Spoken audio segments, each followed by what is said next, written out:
চিত্রনায়ক শাকিব খানকে নিয়ে সমালোচনা যেন শেষ নেই।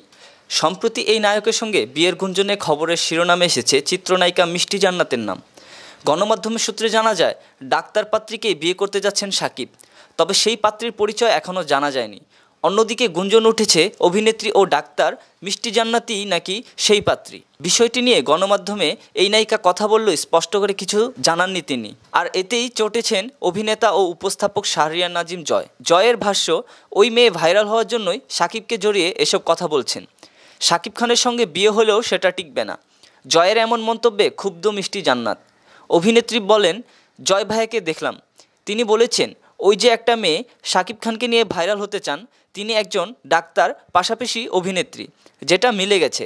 তাদের বিয়ে হলেও সেটা টিকবে না। এটা উনি কিভাবে জানলো, কিভাবে বলল, এটা আমার প্রশ্ন। চিত্রনায়িকা আরও বলেন, সে বলল ওই যে একটা মেয়ে, এটা কেন বলবে? আমি কষ্ট পেয়েছি। যদি সে সিনিয়র না হতেন তাহলে তাকে ধরে থাপড়াতাম। তার প্রোগ্রামে গেলেও এমন করে। আমাকে অফ স্ক্রিনে চুমু দেওয়ার চেষ্টাও করেছেন তিনি। আমার কাছে সেসবের ভিডিওও আছে। সে অনেক নেগেটিভ কথা বলে। সে আমাকে চেনে। গত পরশুদিন আমাকে টেক্সট করে বলেছে, মিষ্টি কোথায় আছো, চলো লং ড্রাইভে যাই। অথচ এমন একটা ভাব নিল সে আমাকে চেনেই না। মিষ্টি জান্নাত 2014 সালে লাভ স্টেশন সিনেমার মাধ্যমে শুরু করেন রূপালী পর্দার ক্যারিয়ার। এরপর নিয়মিত কাজ করেছেন সিনেমায়।